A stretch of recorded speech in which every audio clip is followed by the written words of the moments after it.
A gente vai entrar agora numa daquelas histórias intensas, direto do livro de Gênesis. É uma trama sobre rivalidade familiar, uma competição quase desesperada e, no fim das contas, uma batalha de inteligência espetacular por riqueza e liberdade. E o estopim de tudo é esse grito aqui. Um grito de desespero. São as palavras de Raquel e elas basicamente acendem o pavio de um conflito amargo entre duas irmãs casadas com o mesmo homem, preparando o terreno para tudo que viria depois. Para entender o centro dessa confusão toda, a gente tem Jacó e suas duas esposas que, para complicar, são irmãs, Leia e Raquel. O problema é que Jacó amava de verdade a Raquel, mas era a Leia, a irmã que ele não amava, que conseguia ter filhos.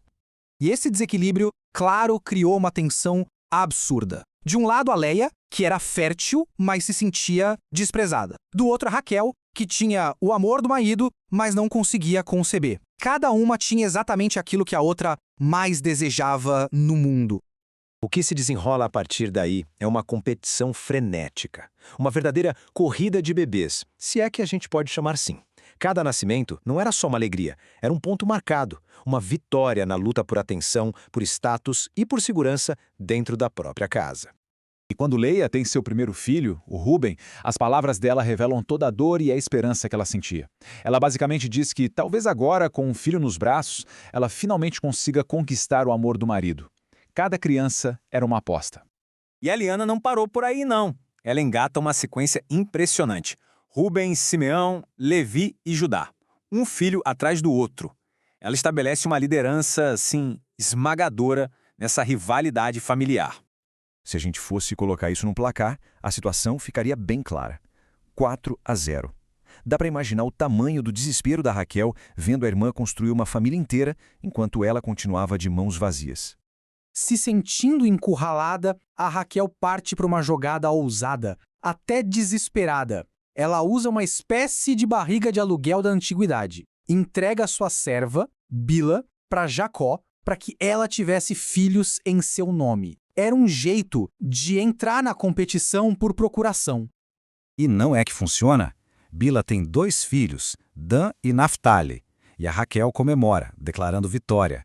Para ela, aquilo não era só sobre ter filhos, era sobre finalmente sentir que estava vencendo a irmã nessa batalha que definia a vida delas. Ah, mas a Leia não ia deixar por menos. Ela imediatamente contra-ataca usando a mesmíssima tática. Pega a sua própria serva, Zilpa, e a entrega a Jacó. A batalha por procuração sobe de nível e mais 2 filhos entram na conta da casa dela, Gad e Aser. Então, vamos atualizar o placar dessa disputa. Mesmo com a estratégia da Raquel, a casa da Leia ainda está muito na frente. Agora são 6 filhos contra apenas 2 da casa de Raquel. A competição só ficou mais acirrada. E bem, quando a gente pensa que essa história não pode ficar mais estranha, ela dá uma virada bizarra. O centro de tudo agora é uma planta que, na época, acreditavam ter poderes especiais de fertilidade. As tais mandrágoras. Naquele tempo, o pessoal achava que essa planta era um potente estimulante para a concepção. Para Raquel, que já tinha tentado de tudo, elas eram vistas como a última esperança de ter um filho que fosse biologicamente dela. E aí a Raquel faz uma proposta inacreditável. O filho da Leia acha umas mandrágoras no campo. Raquel vira para a irmã e basicamente propõe uma troca. As plantas por uma noite com o marido que elas dividiam. Isso mostra o nível do desespero dela. Só que aí vem a grande ironia da história. O acordo dá completamente errado para Raquel, porque a barganha funciona, mas para a Leia, é ela que engravida depois daquela noite. E não só uma, mas 2 vezes, dando à luz Issacar e Zebulon. Mas então, finalmente, depois de anos de espera, de dor e de rivalidade, as preces de Raquel são ouvidas. O texto diz que Deus se lembrou de Raquel e ela dá à luz seu primeiro filho biológico, um menino que ela chama de José. Com o nascimento de José, Jacó sente que sua família, enfim, está completa. Ele decide que é hora de seguir seu próprio caminho, de deixar para trás seu sogro, o Labão, que era um sujeito bastante manipulador e para quem ele trabalhou por muitos e muitos anos. Então Jacó faz uma proposta a Labão, um acerto de contas. Ele diz que, em vez de um salário normal, ele quer ficar com uma parte bem específica do rebanho. Somente os animais que nascessem malhados, salpicados ou pretos. Parecia um acordo justo, certo? Só que o Labão era um mestre da malandragem. Ele concorda na hora, mas no mesmíssimo dia ele vai lá e tira do rebanho todos os animais que tinham essas características e os manda para bem longe. Ou seja, ele tornou impossível para Jacó começar a receber seu pagamento. Então, Jacó fica só com os animais de cor sólida, sem aparentemente nenhuma chance de produzir os filhotes com manchas e listras que ele precisava para construir sua riqueza. O jogo parecia perdido.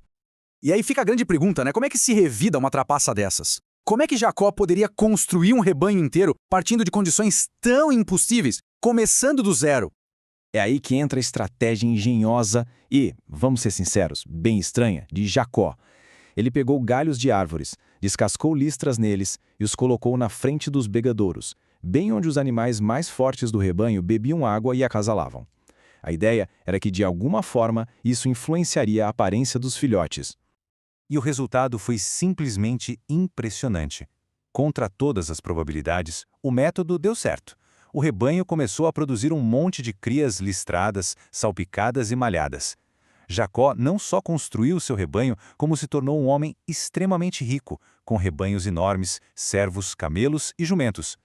E essa história incrível nos deixa com uma pergunta no final. O que explica esse sucesso todo de Jacó? Foi uma bênção divina? Foi algum tipo de conhecimento antigo sobre criação de animais, uma espécie de magia popular que realmente funcionava? Ou foi simplesmente a jogada de mestre de um homem muito inteligente superando um trapaceiro em seu próprio jogo? A narrativa não dá uma resposta definitiva e nos deixa pensando,